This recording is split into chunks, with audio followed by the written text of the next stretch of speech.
Regarde, tu vois là, faut quand même que tu la remettes un peu en place, parce que sinon tu peux te prendre. Bon après normalement tu te mets en papillon à chaque fois, mais ça serait con de prendre un shoot dans le pied. Après normalement tu te mets en papillon.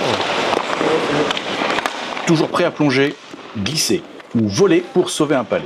Alexino, gardien du hobby numéro 39, est l'un de ces joueurs qu'on adore regarder autant pour leurs réflexes que pour leur bonne humeur. Rencontre avec ce Murangevin, devenu vendéen d'adoption et que Plume des Anges a choisi de sponsoriser cette année. Salut Alexis, allez, raconte-nous ton parcours. Comment un gamin d'Angers se retrouve gardien à La Roche-sur-Yon? Mon parcours il est très simple. J'ai commencé à Angers à 4 ans, j'ai fait tout mon hockey mineur là-bas et j'ai signé mon premier contrat pro à 19 ans avec les Ducs d'Angers.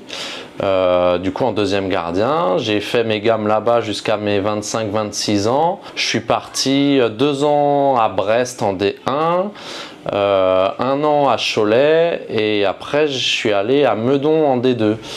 Donc voilà, et j'avais appelé l'été, j'avais contacté Cyril pour venir à La Roche, mais il gardait ses 2 gardiens. Mais il a eu, le gardien américain a eu un problème de visa et du coup il m'a recontacté en décembre pendant la trêve de Noël. Et c'est comme ça que je suis arrivé à La Roche-sur-Yon. Pardon, excuse-moi, c'est mon instinct de buteur qui revient. Le poste de gardien, c'est particulier. Qu'est-ce qui t'a donné envie de te mettre dans la cage plutôt que de marquer des buts? J'ai commencé le hockey à 3 ans et demi, 4 ans à Angers et puis une fois que j'ai commencé à patiner, je me mettais tout le temps dans le but. Donc forcément, mon entraîneur de l'époque, François Ferrari, a proposé à mes parents que j'essaye un équipement de gardien de but. Et depuis ce jour-là, j'ai jamais lâché. Tu portes le numéro 39. Est-ce qu'il y a une signification particulière? Alors je me rappelle plus exactement, mais je crois quand j'étais jeune, je portais le 93. Moi je suis né en 93. Si je dis pas de bêtises, Cristobal Huette a aussi porté le 39 dans sa carrière. Et c'est vrai qu'en étant un gardien français et puis un des meilleurs qui a joué en NHL, quand j'étais jeune, je regardais ce qu'il faisait. Donc c'est un peu pour cette double signification que j'ai choisi le 39.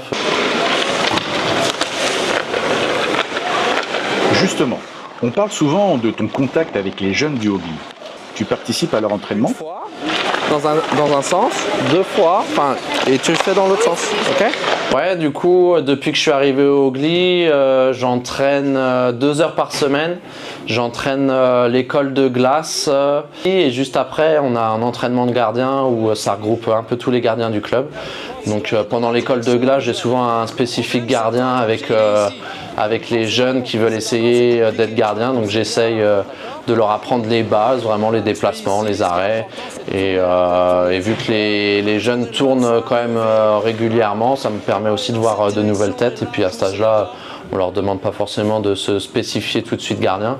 Donc voilà. Et puis après avec les plus grands, on a un spé gardien où pareil, on essaye de reparler tout ce qui est base gardien, travailler sur les grands, les contrôles de rebond, enfin tout le spécifique gardien qui est nécessaire dans l'apprentissage des gardiens de but.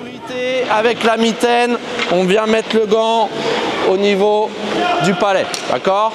Le but du jeu, c'est de lâcher le moins de rebonds possible. Donc là, c'est vraiment, on vient les absorber, hop, on est là, hop, d'accord? Voilà, relève-toi, non. On a l'impression que tu as aussi un vrai regard coach sur ton poste. Tu as suivi des formations?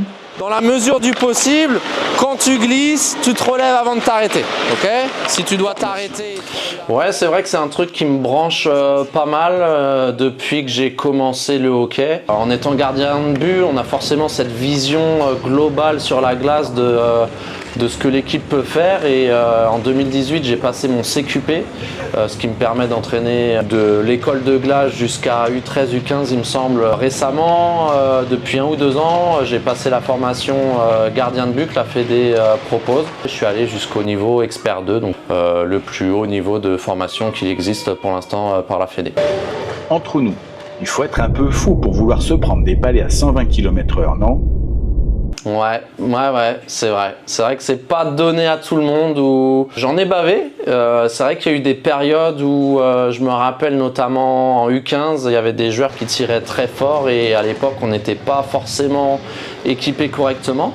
Donc j'ai mes clavicules qui ont un peu souffert, j'ai pris des bobos, des bleus. Et c'est pas toujours plaisant, en plus des tirs dans le casque. Mais mis à part ça, c'est vraiment un poste qui me plaît.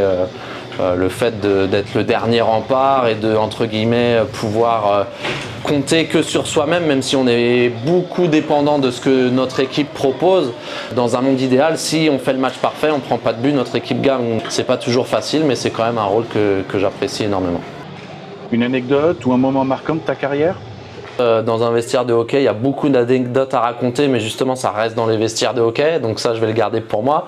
Après les moments marquants de ma carrière, forcément quand j'ai signé à Angers mon contrat pro avec les Ducs, c'était une sorte de rêve qui se réalisait pour moi. Et puis en plus on est allé chercher en 2014 la Coupe de France à Bercy, donc c'est toujours des moments marquants et puis importants dans une carrière que je retiens dans un coin de ma tête. Et la suite pour toi? Quels sont tes objectifs, tes envies, tes rêves? J'ai 32 ans, donc je suis plus sur la fin que sur le début. Mais non, juste la santé, avoir la banane et puis continuer à prendre du plaisir dans ce que je fais. Donc ouais, un de mes objectifs à court terme et moyen terme, c'est de remporter la D2 avec La Roche-sur-Yon. Allez, le mot de la fin pour les fans et les jeunes du club. Alors pour les jeunes du club, j'ai envie de vous dire, il n'y a pas de secret, il faut travailler, prendre du plaisir, c'est ceux qui travaillent le plus qui réussissent. Le talent, à un moment donné, on ne peut plus s'appuyer dessus, donc c'est vraiment le travail. Donc n'hésitez pas à la maison, en dehors des heures de glace, même s'il n'y a pas énormément d'heures de glace, à jouer avec un palet, jouer avec une crosse, prendre des tirs si vous êtes gardien, enfin peu importe, mais manger du hockey. Et puis pour les fans, écoutez, venez nombreux, venez nous supporter. L'ambiance est toujours hyper sympa à la patinoire, mais c'est vraiment plus sympa quand vous êtes nombreux et que la patinoire est pleine et que vous mettez le feu. En tout cas, nous, ça nous aide énormément, donc continuez comme ça. Voilà, vous venez de découvrir Alexino, le dernier rempart du Ogli. Passion, fair play et bonne humeur au rendez-vous. Merci Alexis pour ce moment et merci à vous d'avoir regardé. On se retrouve très vite à la patinoire pour soutenir le numéro 39 et toute l'équipe. Go Ogli!